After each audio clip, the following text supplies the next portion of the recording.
Buen día, mi nombre es Emilio Jesús Ángel Castro y les voy a hablar sobre la historia mundial del transporte ferroviario de mercancías. En 1780, el transporte ferroviario de mercancías se consideró una de las innovaciones más influyentes en la historia de la logística y el comercio. A partir de 1780, permitió el movimiento eficiente de grandes volúmenes de bienes, impulsando la industria, el comercio internacional y el crecimiento urbano. Los orígenes del ferrocarril en el siglo XVIII. Entre los años 1780 y 1800, en las minas de carbón de Inglaterra se usaban vagones de madera sobre rieles de madera. El desarrollo de motor de vapor impulsó la idea de crear locomotoras de vapor.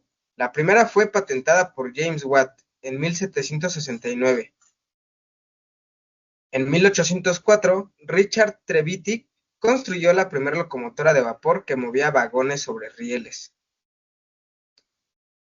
En 1825 fue la inauguración del ferrocarril de Stockton y Darlington, en Inglaterra, que fue el primero en transportar tanto pasajeros como mercancías con locomotoras de vapor.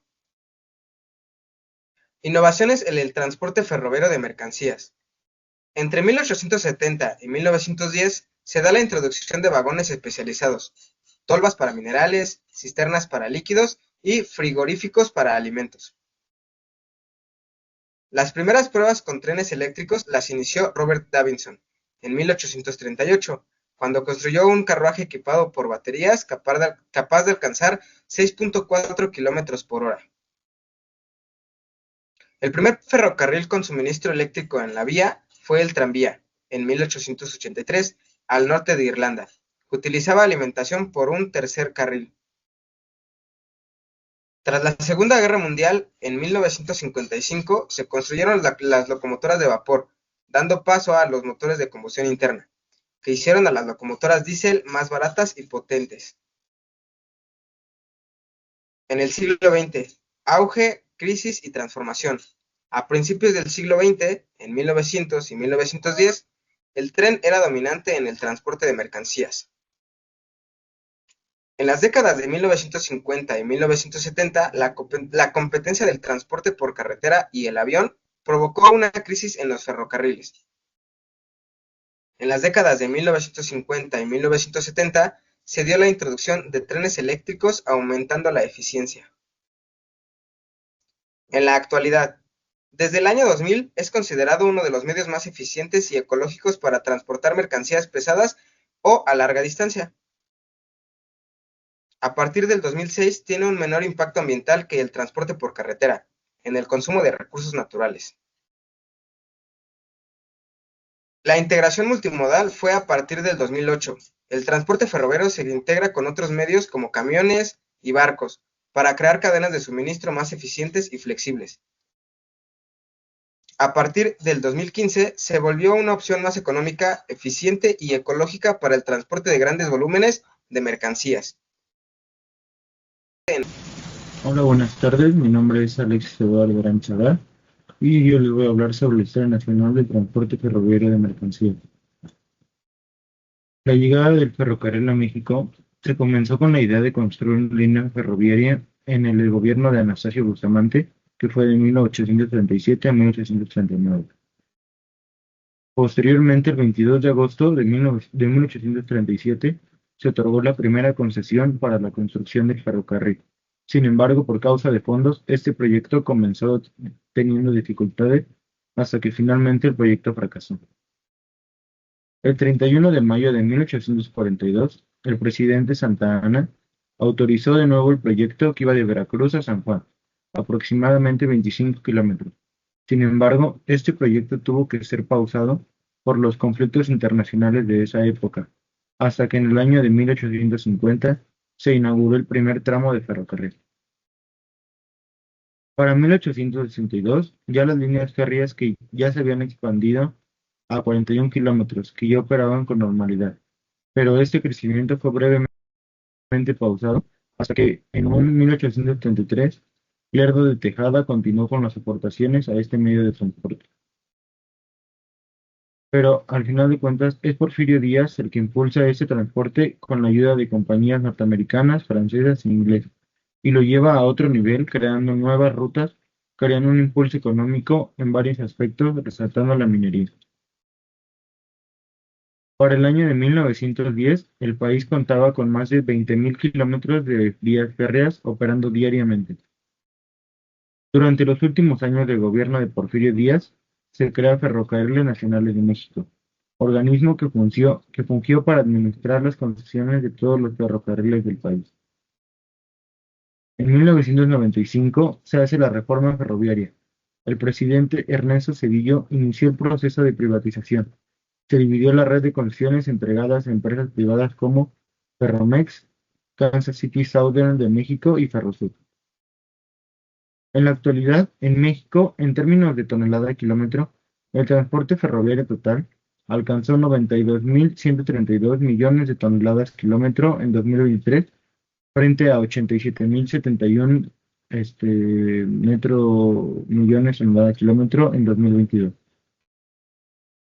El transporte ferroviario representa el 25% del transporte terrestre total de mercancías en México, y este emite un 70 a 80% menos de CO2 por tonelada comparado con camión, posicionándolo como una opción ecológica. El mercado lo dominan hoy en día Ferromex, Ferrosur y la concesionaria Kansas City, actualmente bajo Canadian Pacific Kansas City, que juntos aglutinan más del 80% del tráfico del transporte ferroviario.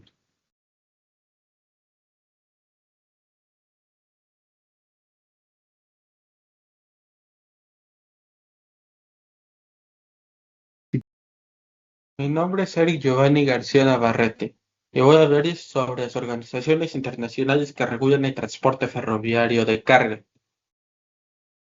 La primera organización que tenemos es la Unión Internacional de Ferrocarriles. Esta organización fue fundada el 17 de octubre de 1922. En este mismo año, México se unió a la organización. Su misión es promover el transporte ferroviario a nivel mundial y afrontar los retos de la movilidad y el desarrollo sostenible. De su misión se derivaron los siguientes 5 objetivos. El primero, fomentar la cooperación internacional entre los actores del sector ferroviario. Segundo, reforzar la competitividad del transporte ferroviario a nivel global. Tercero, promover los intereses del ferrocarril en foros internacionales. Cuarto, desarrollar soluciones técnicas y normativas para mejorar la interoperabilidad de los sistemas ferroviarios. 5. Apoyar a sus miembros en innovación, sostenibilidad y eficiencia del transporte ferroviario. Después tenemos a la Asociación de Ferrocarriles Americanos. Esta organización se fundó en 1934 y también México se unió este año. La misión de esta organización es promover la seguridad, la productividad y la eficiencia del sistema ferroviario de América del Norte, mediante la regulación y la investigación y la estandarización y desarrollo tecnológico. Y por último tenemos a la Asociación Latinoamericana de Ferrocarriles. Esta organización se fundó en 1964 y México se unió en 1998 a través de la empresa Ferromex. Su misión es promover un sistema de transporte ferroviario seguro, eficiente, económico y sustentable en beneficio de los pueblos de Latinoamérica. Edwin y Ana Acuña Reyes. Yo les voy a hablar sobre las organizaciones nacionales. La primera que tenemos es la Dirección General de Desarrollo Ferroviario y Multimodal. La misión es ampliar y modernizar la red ferroviaria del país mediante la planeación, construcción, conservación y explotación de la infraestructura férrea de México, a través de la expedición, modificación o revocación de las concesiones, asignaciones, permisos y autorizaciones relacionadas con el transporte ferroviario y multimodal, para fomentar el desarrollo económico y social, regional y nacional, mediante la interconexión del sistema ferroviario nacional con otros modos de transporte para eficientar el movimiento de mercancías, bienes y personas. La visión es considerarse como la dependencia de la Secretaría de Infraestructura, Comunicaciones y Transporte del Gobierno Federal, líder en la planeación, desarrollo y construcción de infraestructura ferroviaria y multimodal sustentable y basada en energías limpias, enfocada en enfatizar el transporte masivo de mercancías y pasajeros, para contribuir, proveer la aceleración del desarrollo económico y social del país. Algunos objetivos estratégicos de la Dirección General de Desarrollo Ferroviario y Multimodal son ampliar la cobertura, eficiencia y conectividad del sistema ferroviario nacional con otros modos de transporte para aumentar la competitividad de los productos nacionales en los diferentes mercados de consumo. Vigilar el cumplimiento de los programas de conservación y modernización de la infraestructura férrea del país por parte de los concesionarios del sistema ferroviario nacional con la finalidad de garantizar que se mantengan en óptimas condiciones y operativas. Promover, desarrollar y apoyar proyectos de transporte masivo de pasajeros ferroviarios y multimodal de alta y mediana capacidad para brindar a la población alternativas de transporte más eficiente, rápido y seguro, a través de la explotación de las vías férreas existentes y de la generación de nuevas infraestructuras tanto ferroviarias como multimodales basadas en energías limpias o renovables. La siguiente organización nacional que tenemos es la Secretaría de Comunicaciones y Transporte. Su misión es instrumentar políticas públicas que impulsen el desarrollo económico nacional y regional mediante la expansión de la infraestructura eficiente, sostenible, segura, incluyente y resiliente, así como la aplicación de la cobertura y mejora constante de la calidad, operación y oportunidad de servicios de comunicaciones y transportes en beneficio de la población. La visión de esta es ser una secretaría que genera las condiciones para la presentación de servicios públicos de comunicaciones y transportes, cubra las necesidades de los usuarios en las mejores condiciones de oportunidad, calidad, operación mediante el desarrollo de infraestructura. La siguiente que tenemos es la Agencia Reguladora del Transporte Ferroviario. La misión es regular, promover, vigilar y verificar la operación, explotación, conservación, mantenimiento de la infraestructura ferroviaria y la prestación del servicio público de transporte ferroviario y de sus servicios auxiliares en condiciones satisfactorias de calidad, eficiencia, competitividad, oportunidad, igualdad, seguridad y permanencia, garantizando la interconexión del sistema ferroviario nacional y fomentando la irrelación de las terminales ferroviarias con la operación multimodal. Y ya por último tenemos la Ley Reglamentaria del Servicio Ferroviario, que esta ley de aplicación nacional regula la construcción, operación, mantenimiento, interconexión de las vías férreas de comunicaciones, promoviendo la competencia en el servicio público de transporte ferroviario y sus servicios auxiliares. Hola, ¿qué tal? Mi nombre es Carlos Isaac García de Gallegos y el día de hoy les voy a enseñar lo que es el diagrama de flujo en el proceso de mercancías en transporte ferroviario. Bueno, para iniciar tenemos la identificación de las necesidades, que prácticamente es determinar el tipo de mercancía, sus dimensiones y sus necesidades, prácticamente es el volumen, peso y destino. Después tenemos la sección del proveedor, que es prácticamente investigar la compra de los proveedores en el transporte ferroviario. Esto se realiza dependiendo de las cotizaciones de las ofertas de la mercancía. Después está la contratación del servicio, que es prácticamente firmar el contrato con el proveedor y asegurarse de entender todas las cláusulas y condiciones que éste conlleva.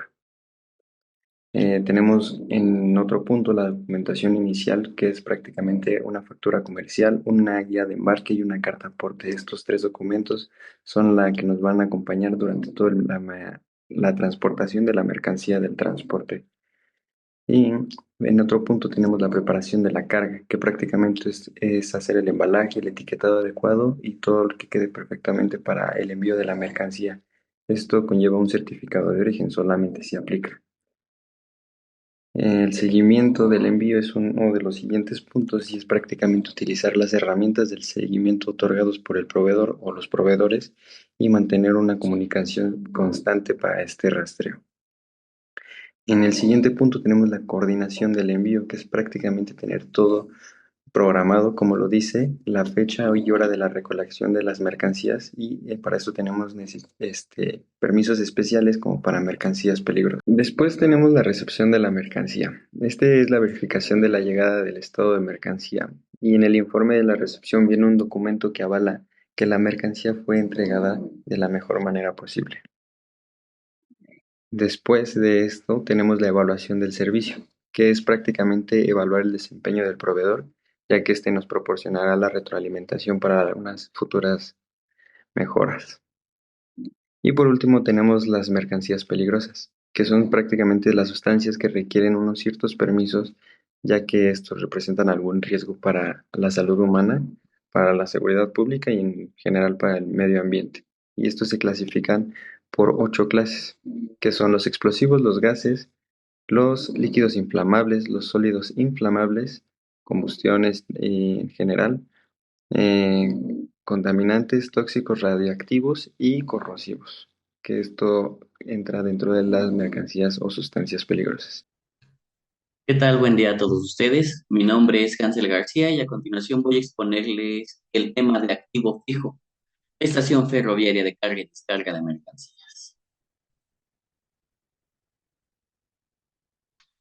El primer activo fijo literalmente es el tren de carga. Hablando del puro tren, no estamos hablando de vagones o de los contenedores, mejor dicho, que son donde contienen lo que es la carga. Un tren de carga puede evaluarse entre 1 millón de pesos y 10 millones de pesos. Depende mucho el modelo, las dimensiones, la calidad y cantidad de los componentes que también tiene lo que es el tren. El segundo activo fijo de la estación ferroviaria de carga y descarga de mercancías es el mercado de flechas o señales de vía. Una señal de vía puede ser un semáforo o literalmente solamente un poste con una imagen informativa o restrictiva. Cuando son postes de información restrictiva informativa, puede costar alrededor de 150 pesos por metro cuadrado, pero cuando son con infraestructura, como un semáforo, puede llegar a costar más. Claramente, pues lo que se cotiza del poste, el semáforo, las luces, la mano de obra, influye mucho. El tercer activo fijo son los patios y los depósitos temporales. ¿Qué son los patios? Los patios en donde se resguardan los trenes y contenedores. Depósitos temporales, pues prácticamente es lo mismo. El terreno, entre el terreno puede costar dependiendo de dónde es, en dónde se sitúa, y las dimensiones entre medio millón y 5 millones. La infraestructura entre 1 millón a 10 millones. Y los equipos y maquinarias pueden estar evaluadas entre medio millón a 10 millones o más. El cuarto activo fijo son los tableros de control óptico y de despacho. Pues con estos tableros, como dice literalmente la definición, son para el control de tráfico, el control de abrir y cerrar literalmente, pues conexiones para salir y meter tren. Los sistemas básicos de una pieza varían entre 50,000 pesos a los 200,000. Hay sistemas más avanzados, más automatizados, que pueden estar entre 100,000 pesos y 500,000 pesos.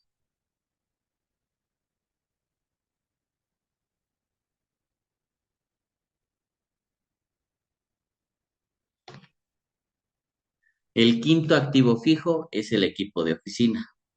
¿Qué es el equipo de oficina? Son los muebles, computadoras, impresoras, archiveros, lápices, plumones, incluso el software que utilizan, la licencia. Eh, en una estación de carga y descarga de ferrocarriles, sí se ocupa lo que es literalmente el equipo de oficina, aunque incluso no haya una oficina como sí. Debe de haber claramente para los supervisores, los jefes de piso, los gerentes, o incluso hay muchas empresas ferroviarias que donde tienen sus patios, estaciones de carga, también tiene sus oficinas. Obviamente por oficina, dependiendo las personas, la calidad de los productos que van a utilizar de oficina, está entre 50,000 pesos a 500,000 pesos. El sexto activo fijo es un equipo de suministro permanente de carga, digo, de energía. ¿Qué es un equipo de suministro permanente de energía? Pues literalmente es la infraestructura eléctrica que tenemos, una, por parte del gobierno y dos, la que nosotros creamos presa para poder operar. De infraestructura básica para un suministro de energía está entre medio millón a 2 millones. Más avanzada, más cara, de 1 millón a 5 millones, y avanzada con seguridad, como es de 1,5 millones a 10. Séptima y último activo fijo, el equipo de seguridad. Hablando de cámaras o sensores, no estamos hablando de veladores, de seguridad, ni, bueno, de personal de seguridad. No, no, estamos hablando de un sistema de vigilancia como son el monitoreo, grabación, detección y alarmas. ¿Qué puede entregar aquí? Como logran ver en la imagen, puede entregar una pantalla muy grande en donde se vea la mayoría de las cámaras, pequeños monitores para poder tener más cerca el campo visual sobre lo que estamos observando o monitoreando. El equipo de oficina, claro que también ahí está. Pero en cuestión del equipo de seguridad entran lo que son sensores, alarmas y cámaras. Todo eso puede costar alrededor de 50,000 pesos para poder tener un buen monitoreo y equipo de seguridad en tu empresa. Esto sería todo. Les recuerdo, mi nombre es Cancel García y muchas gracias por su tiempo. Antonio Martínez Espinosa.